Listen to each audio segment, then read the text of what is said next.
I'm really happy to be leading this panel today, and I'd like to ask my alumni on the panel today to join me at the front. Let's give them a round of applause.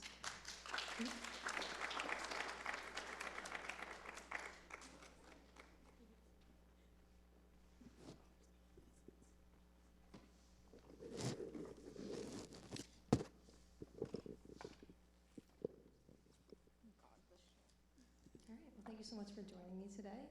For those of you that don't know these lovely ladies, I'm going to have them go around and just introduce themselves, say which year they graduated from Sacred Heart, and where they currently are in their career. So I'm Lauren McNair. I graduated from SCM in 2022, and I'm currently an associate director at ESPN. I'm Nicole Bott. I graduated in December of 2019, and I am a social media manager at the US Sun. And I'm Miranda Branco. I graduated in 2020, and I'm a video editor at ESPN. Amazing. So I think we're going to start off just going down the line and having the three of you just talk through your journey from Sacred Heart and some of the opportunities you've had, career experience to land where you are right now. I'd say for me personally, I was a GA here, so I got a lot of opportunities. I really wanted to be into directing, and so my second year here, I did a lot of directing for a studio show, Sports Buzz. I did a lot of basketball games, women's and men's basketball, lacrosse, volleyball. So I got a ton of experience with directing. And then after I graduated, I made connections outside of Sacred Heart and ESPN. And then I just kept those connections, and then that's how I was able to get hired as associate director. I kind of did a little bit of everything here, just because I wasn't really sure where I wanted to go in my field. I had my first internship ever at CT Sports Now, which is how I met Lauren and a lot of great other people from there, which is we did everything in the control room. We were able to be on air if we wanted to learn.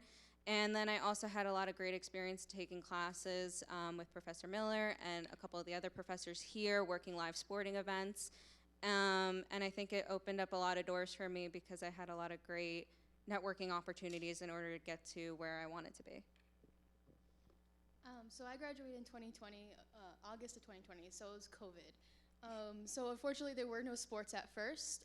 So I worked in news out in Providence for a year, just honing my skills as a photographer and editor. And because I knew some people and just from networking here, I applied to ESPN and thankfully got the job. And I think it was from all the skills we learned here in class. Yeah, building off of that, is there any aspect of your time at Sacred Heart, or any specific skills, specific classes, extracurriculars that you think really impacted your journey and were beneficial to getting the position that you have now? So I think just having the skills that you learn here from doing camera work to editing to on camera, like we all said, you learn a little bit of everything while you're here, so you're versatile. And we learn never to say no to an opportunity. So I think that definitely helped.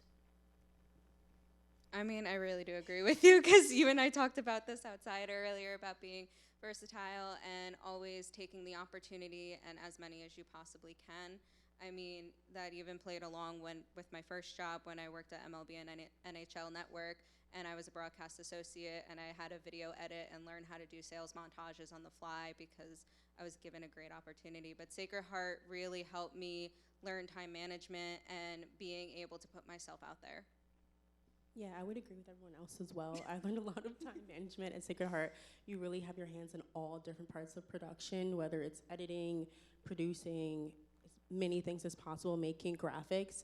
But obviously for me specifically, it was me getting into directing and having that opportunity to be able to direct games, be able to direct studio shows here. And it was really wide open for me to be able to really hone in on my skills and really make connections, not even just within Sacred Heart, but outside of Sacred Heart as well.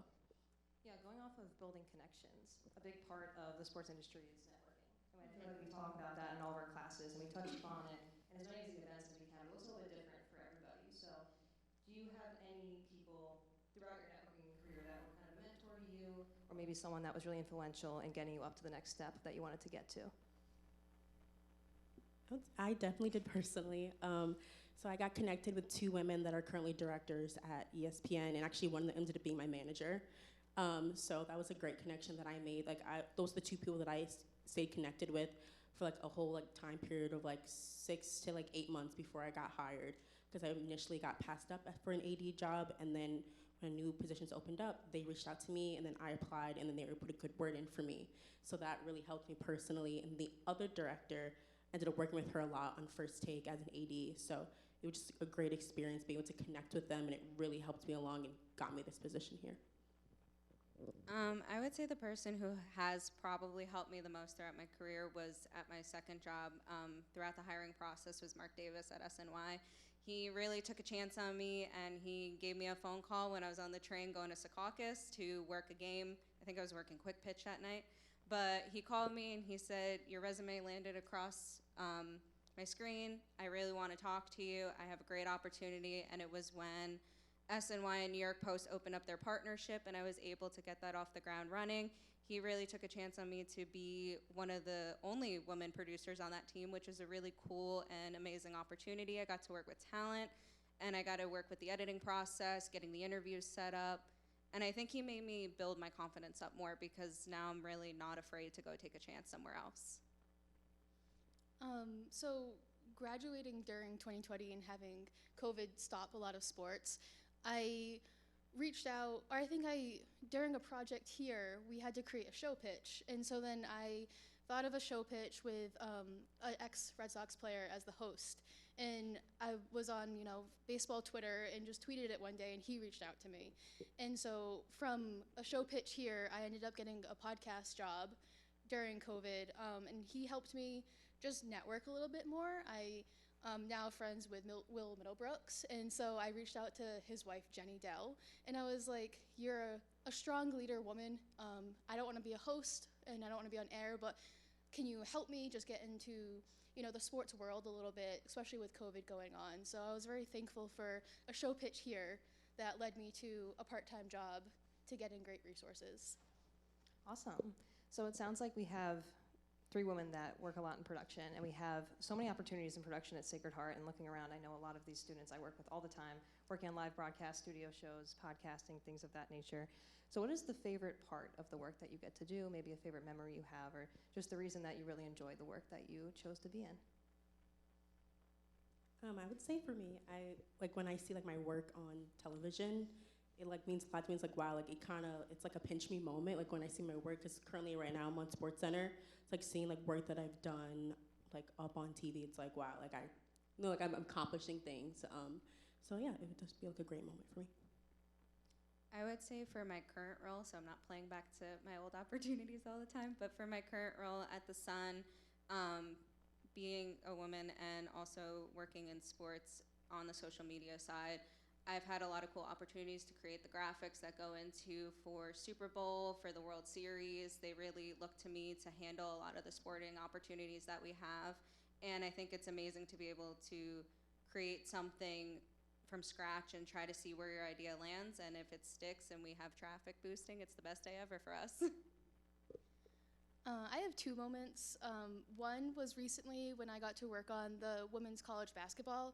We got to do a couple teases that we spent 3 days, and it was a 30-second tease. And as you all know who are editors or in production at all, 3 days for a 30-second tease isn't as much as you think it is.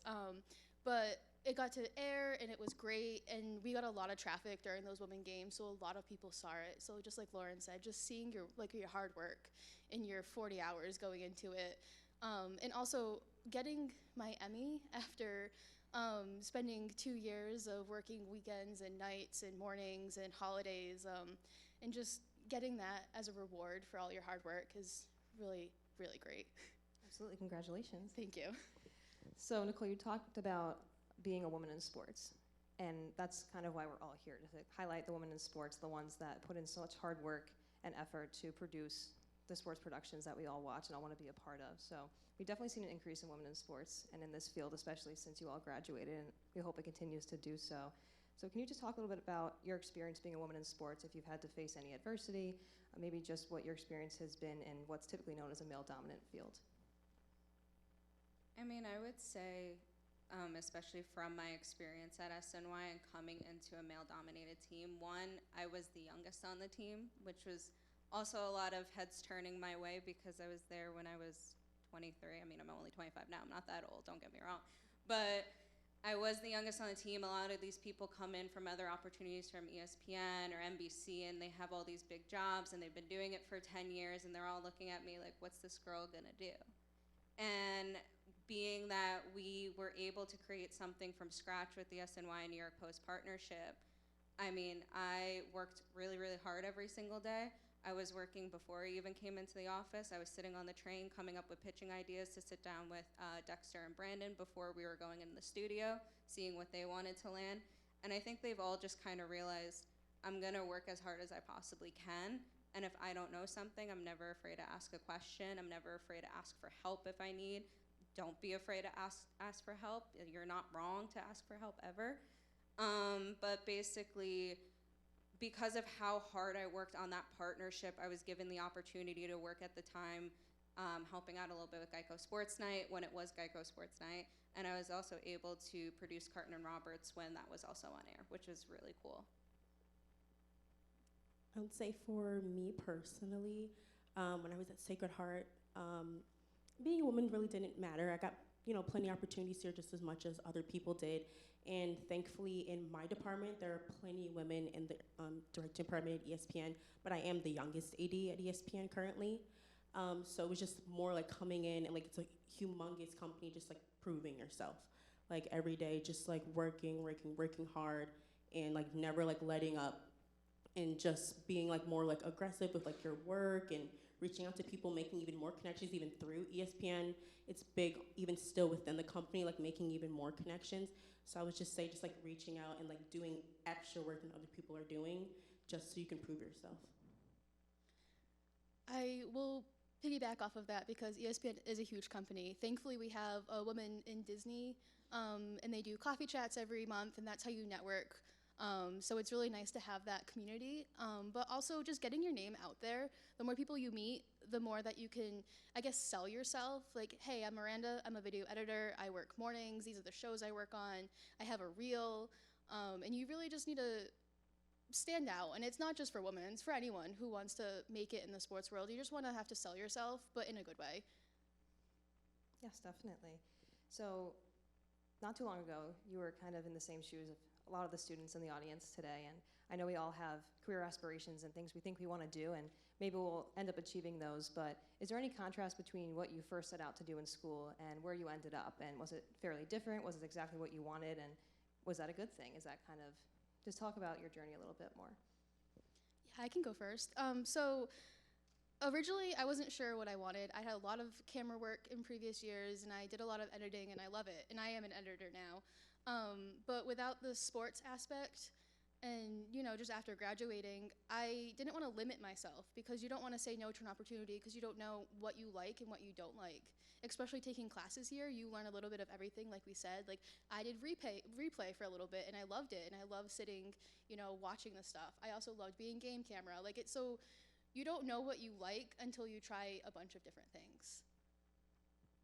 I definitely agree with that as well. I mean, when I came to Sacred Heart as a freshman, I really, really wanted to do sports reporting, and that's something I've always wanted to do.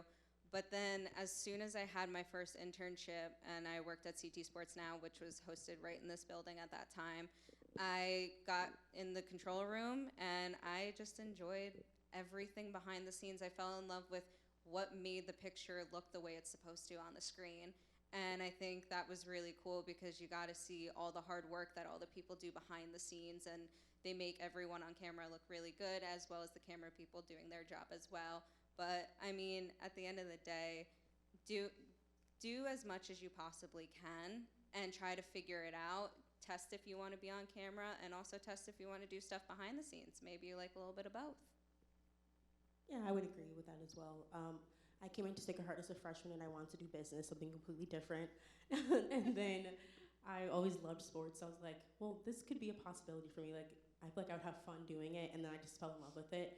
And then I just hit the ground running. Like, as she said, I had the same experience as Nicole doing CT Sports Now with Lauren. And then that kind of just like snowballed, like started everything. And then I started doing games with SEM at the time when I was still an undergrad as a junior and a senior.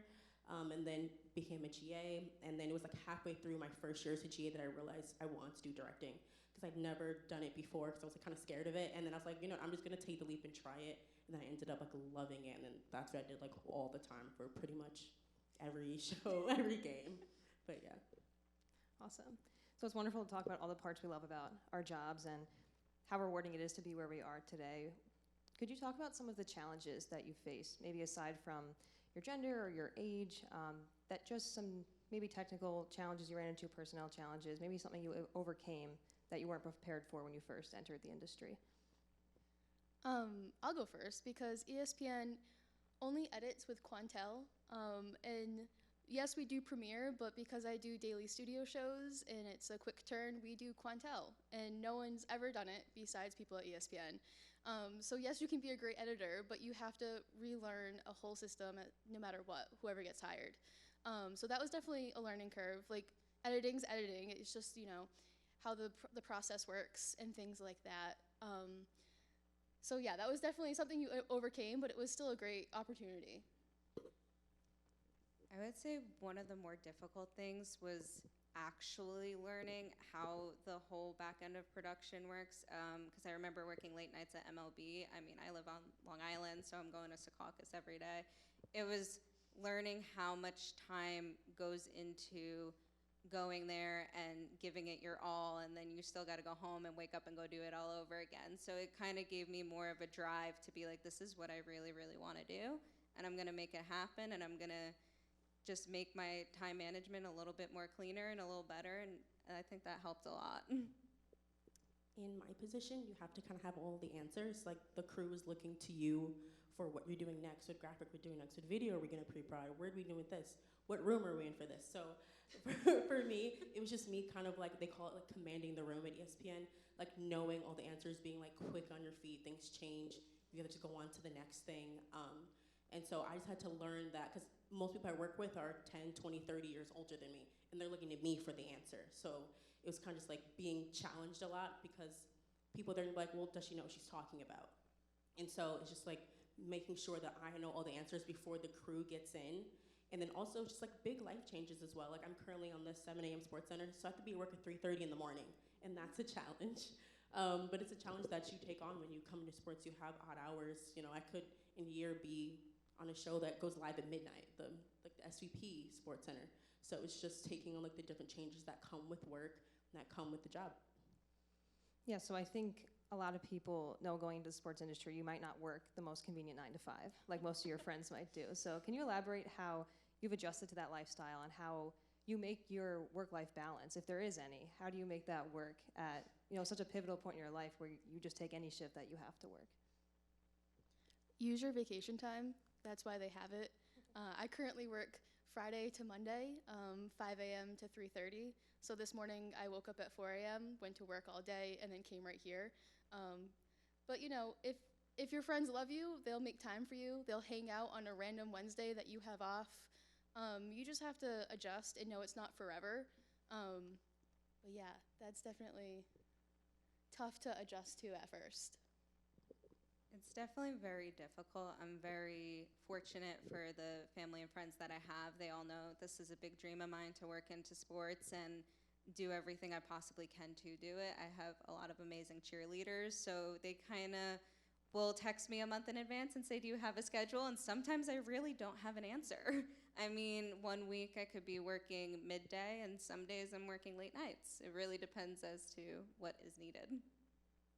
Yeah, I would second that. It's definitely the people you have around you, and it's just getting used to like planning ahead. Like I said, you learn a lot of time management in college, and that transfers over to real life as well, but even like more extreme. Like, I prep everything like the night before, because I get up at 2 a.m. So I have to prep everything I'm gonna do for like that day, like my food, outfits, everything. Like, what do I have to do tomorrow, so I can be home, like be in the bed by like 7 o'clock. So it's just doing things like that. So you've all landed with great companies in great positions, and it's a credit to all the hard work you have all put in. What does the future hold for you, the three of you? Is there a spot you want to end up? Are you already doing what you consider your dream work? Are there maybe more aspirations you have? Do you have something in the near future that you want to share, maybe a goal you have? I am in a very great spot and I'm very thankful for it. I know that I'll probably try to grow as an editor and there's a couple steps ahead of us. Maybe be a manager at some point, but I really love editing. Hopefully get a few more Emmys before I retire because that would be great to have as on a shelf. But yeah, I'm definitely in my dream role. I am currently chasing after my dream job. I mean, working at SNY, I grew up as a big Met family. My dad loves the Mets. It's something that's in me. I am currently going after my dream position, which is to work for the New York Mets at Citi Field and be there every single day as much as I possibly can be. Yeah, in my role, there's like a natural progression. So right now I'm in 81, then I'll be in 82, but I want to be a director. I want to be direct games. So like my ultimate goal is to direct an NBA Finals game. So that's like the big goal. But like for the next like, let's say in 5 years, I just want to be like a director and just direct any games, like college basketball. Like basketball is my sport, so that would be what I'd want to do. Awesome. So a lot of these students in the room are going to be graduating in 2, 3, 4 months. And the big thing everyone's doing now is interviews and application process and things of that nature. And I'm sure you guys have a bunch of experience with that. So could you share any tips or advice from the experience you've had going through that process? Make sure you have a website of some sort with all of the best work that you have. Show either the game clips, your editing, show that you can do multiple things. Make sure your resume is clean, but you really just have to present yourself to them. And like I said, you have to sell yourself. And I know it's not great doing that, but you have to make sure you stand out. And coming here and having all of this experience as class, like you're not just sitting in a class and taking notes. You're also out there doing games and you're learning hands-on. So I think that will shine if you show. I would say my big thing is prep for your interview like it's your test. Like it's a final, you're gonna sit down and you're gonna do all your research on the company. If you're not fully certain about their mission statement, you wanna make sure to know what you're really getting yourself into. I mean, especially since you're applying, you must absolutely love the job. But just really be confident and put yourself out there. You know who you are, and if it's right for you, it's right for you, and it's your time and you're gonna get the job.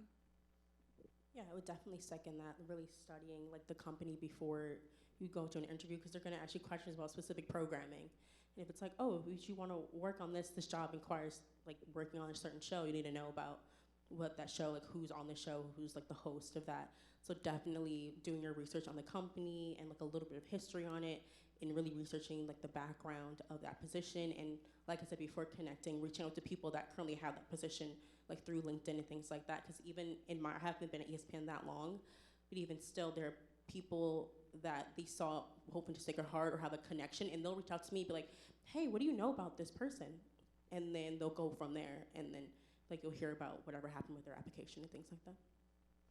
So we're really fortunate to have so many alumni that have gone on to have such successful careers and are able to come back and share a lot of advice. So are there any just general words of advice for our students, people looking to go into your role specifically, whether it's editing or directing or anything of that nature, that might be helpful at this point in that stage of their career development?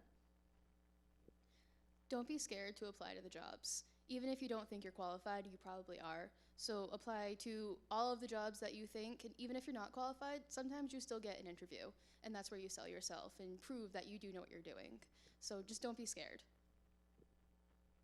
I would definitely say give everything a try.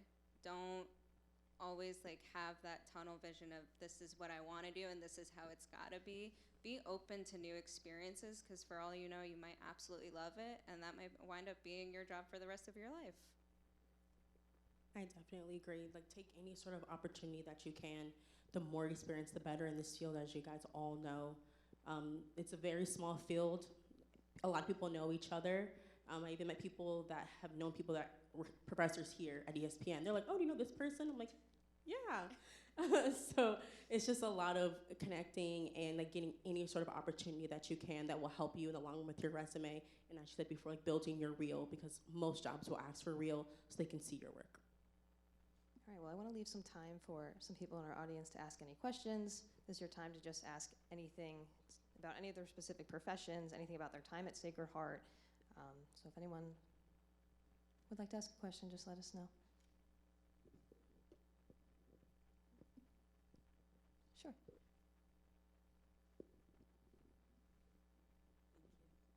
Hi, I just wanted to know how you ladies got so passionate about sports. I would say for me personally, my dad is big into basketball. I'm a twin, and my twin sister played basketball my whole life, so I was just around it my entire life. I never really showed interest, and then I did, and then I just loved it, just like how like my dad and my sister did. So for me, it was just like a childhood passion that just transferred on, and then I realized I could do this for life. So yeah. I grew up in a family that plays sports, and you also watch sports. I mean, if you ever come to my house, my garage is filled with every single newspaper clipping of big sports moments. But honestly, I always say my parents have the best relationship ever, except for when it comes to sports. It's the one thing that they will fight over. My mom's a big Duke fan. She's a big Black Knights, Army, West Point football fan. We go to Army, Navy almost every year. I just grew up around baseball games, hockey games, and my dad's given me a great opportunity to go to all these wonderful events, and I think that's really where it came to. I also came from a sports family. My stepdad has been in my life since I was 4 years old, and we bonded over watching Red Sox games. So I've watched Red Sox games since I didn't even know what baseball was. My cousins have been huge sports fans, and they play a bunch of sports. My cousin played for the team, USA basketball team, and went to Brazil, but I, after school, went to all of their basketball games, all of their football games. So I think just being around it, you tend to love it. And I thought I would hate it, and I just love it even more. Like after work, I stay up to watch Red Sox games, even if they're at 10 o'clock, and then I wake up and go to work in the morning. So it's just it's a love-hate relationship sometimes, but yeah.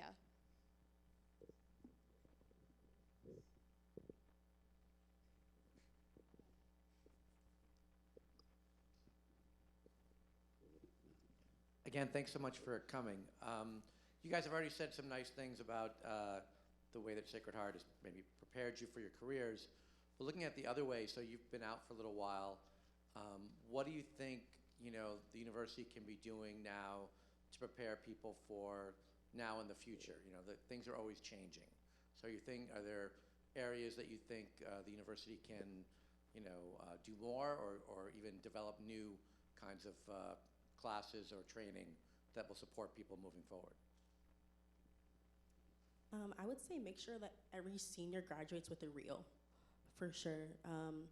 Because sometimes you don't know what to include in the reel and what not to include in the reel, and it's just good to have a helping hand with that sort of situation when you're applying to jobs. Because as we said before, nowadays it's essential. Like, you're not going to get an interview if you don't have some sort of website or anything for people to see any sort of your work.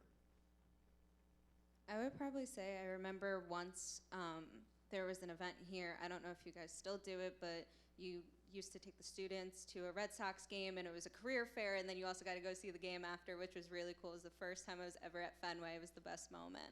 But I would say having more events like that, because it kind of builds your confidence, and you get to go in, talk to different networks, and say, hey, like, this is me, and this is what I'm presenting for my resume. And I remember, I want to say I had Professor Ala Castro look at my resume at the time before I went, but I think that event really did help me be able to talk to different types of people. Well, sorry, I was thinking. I agree, and also probably just staying up to date on all of the applications. And I know we do it in class, and I still remember doing Avid, and I still use it sometimes just to keep the refresher, but just staying up to date on that kind of stuff as well, because some major sports companies like ESPN uses Quantel, and like I know no one else knows that, but I also was like, I know Avid and I know Premiere, and they were like, oh, that's great to know you have all of that experience. So just staying up to date on that kind of stuff.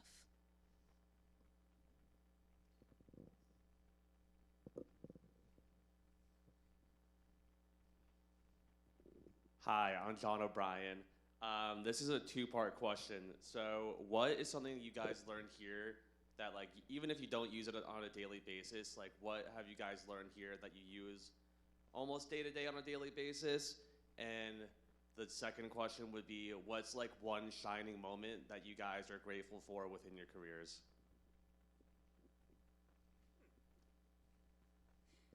I'll go first.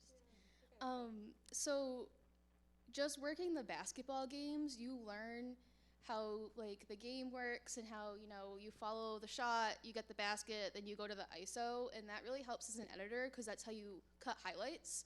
So I already know, like, while a game's live, we do college basketball games live, and a PA will sit in my room and I'm already grabbing that ISO. I'm already looking for that like game angle shot or the court shot. So I already know like where the people are sitting in college basketball games, and so as an editor, I know what angles to look for will probably be the best. I'm sorry, what was the second part of the question? Like either your most gratifying experience or one shining moment you've had so far in your career. Okay, I do Libero for NFL Countdown. So Libero is the telestrations you see. So when you watch Sunday Countdown and Teddy Bruschi's on the big screen pointing and saying, look at this running back, and there's a ring underneath him, and like the vision cone and all of those types of things are called telestrations. And I got to do that for the entire NFL season, but also for postseason. So it's right before Super Bowl, the games, you're really featuring on two teams, and I got to work with Teddy Bruschi one-on-one and got to do those tapes. So it was really fun as a Massachusetts person to do that. I would probably say, because working at CT Sports now, you learn all aspect of the control room, and when I was at SNY and producing, I really got to kind of use a little bit of that knowledge because it was really just me and the director in the room. So if I had to go fix an audio issue, I already know what the board looks like. It kind of helped along the way to know a little bit of everything. And then for the second part of your question, I still think one of my best moments was when I was walking to go get lunch at MLB, and it's in a separate building, which is kind of unfortunate. And Vladdy Jr. was just standing there, and I had a huge fangirl moment. I almost probably cried, but it's fine. I was going to get lunch. I was hungry. But just meeting him and seeing him was one of the best experiences of my life because I always love watching him play. For me, the first part of the question, I think, would be three things. I think just learning like your basic production skills, knowing what to look for, especially like having another like general understanding for the other positions in the control room help you out anywhere within like your crew. And then learning teamwork as well. In production, you work like a team like no other job, no other type of field. So just learning your teamwork, knowing who you're working with, knowing how to talk to people, knowing how to get things done in a timely manner while having everybody involved and having everybody kind of like buy into like what you're doing is so important anywhere you work, in any position. And then also leadership. I learned a lot of leadership in my 2 years here as a GA, and it was very, very helpful for me now because I have to be a leader in every day in my position that I am in right now. And I would say one of my best moments, I think it would just be going over to the Sports Center side because it's way more eyes on what you're doing, and then just getting, because I did first take before, then I get up, and then it's just more involved on Sports Center, and it's getting like great feedback from like directors and like managers in my department and producers. So I just felt like really like good about like how my progression is going and like the way like my career is trending going up to Sports Center now.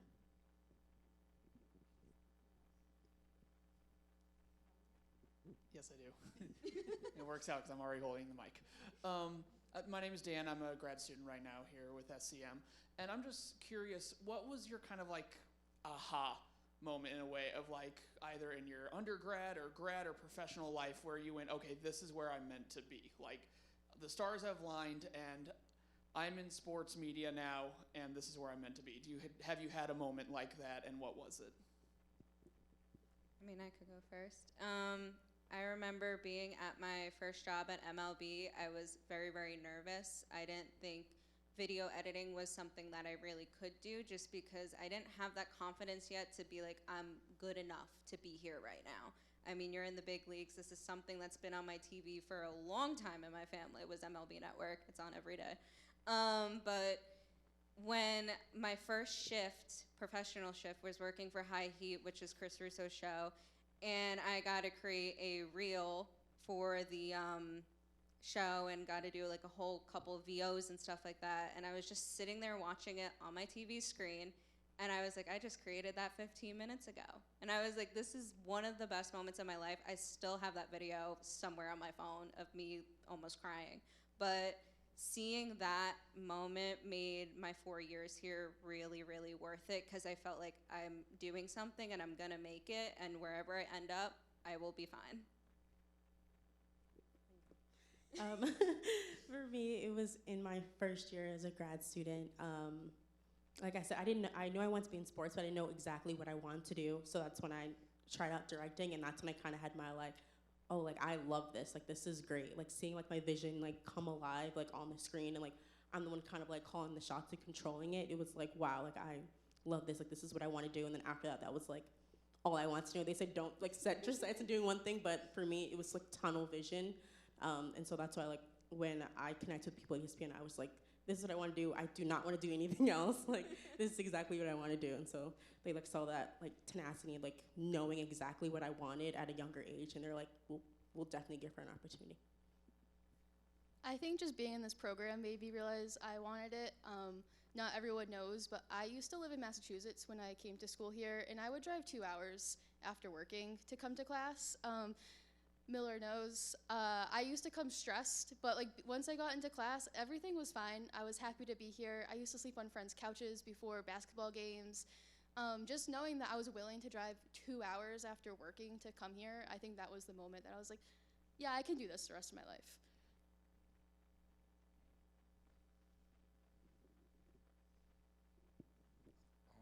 My name is Kenley Pierre. I'm a grad student. It's my first year, and with this major, it's all about like resiliency and consistency. How many like steps back for you guys? How many steps back did you have for you guys to like propel yourselves? Like, you get what I'm saying? Like steps back meaning like, how many moments where you failed at a certain particular thing so many times that then a moment came where things shifted for you guys. You get what I'm saying? When was that shift? I can go first. I would say for me, it was so I graduated from SCM in August of 2022, and I didn't have a job yet.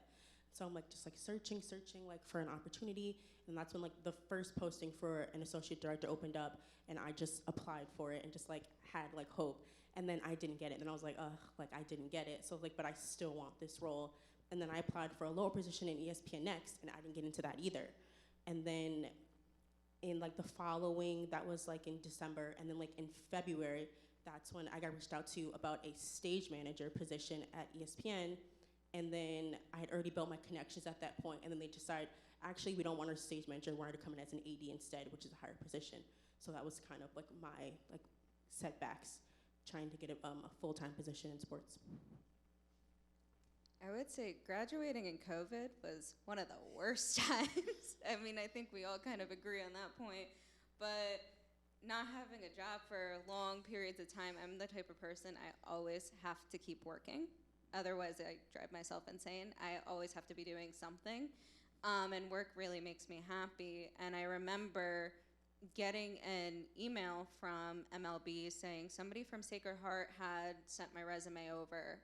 And I was a little confused, and I was like, is this a joke? And I was very dumbfounded at the moment, and I still thank whoever decided to do that, because going into that interview phone call, I was very anxiety ridden. I was like, this might not work out, and luckily enough, I mean, even not working for a long time and coming out of COVID and being able to get this job opportunity was one of the best moments of my life, was getting the "we're gonna hire you" call, and I was like, this is amazing. I think because I also graduated in COVID, it was hard to find a job in sports at all. So I got a job in news, and I hated working in news because you go to all the fires, you go, like, whatever you see in the news, like I had to be the first one on scene. Sometimes I even beat like the fire trucks. So it wasn't ideal for me, and while I was working there, I kept applying. I was like, I know there's no sports, but let me just try. And I made connections through other sports people in the news world. And then I remember my last day at WPRI, in the Boston network, there's a bunch of older gentlemen who are videographers, and I looked at them and I said, see you guys, I'm going to ESPN, and they didn't believe me at all. Because like they knew I was applying like crazy, they knew I wasn't happy, because it's not a happy job all the time. So there were definitely setbacks, but I didn't let that stop me. I kept applying and I kept reaching out.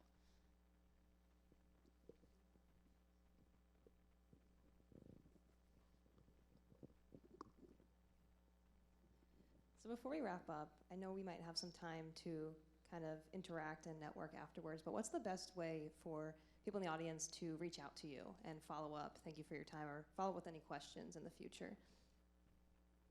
Probably LinkedIn or my email, and we can talk from there afterwards, but LinkedIn's great, especially because then you can see other connections that we might be friends with, or I can shoot you the right way, but LinkedIn's huge, as you probably all know in the sports world. I definitely agree with LinkedIn the most. I've actually have gotten a couple LinkedIn messages from people from Sacred Heart and even people from my high school asking about potential opportunities. I mean, I even use LinkedIn myself to connect with old coworkers and see if there's any opportunities going on, any freelance work. Just never be afraid to send the message, just because you never know where it could lead you. I 100% agree with that, LinkedIn and email. Yeah, I use LinkedIn a lot.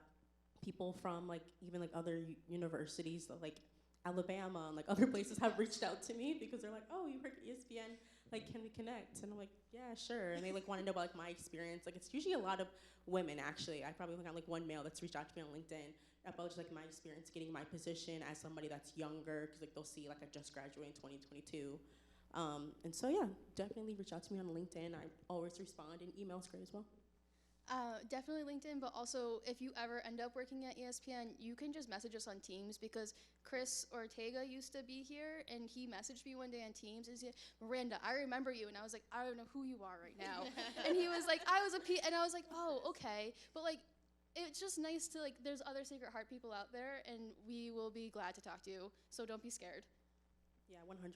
Even like, not even in our respective like jobs, there's so many people just at ESPN alone. Like we can point you in the right direction. Like anybody across like all the fields of work, I'm pretty sure.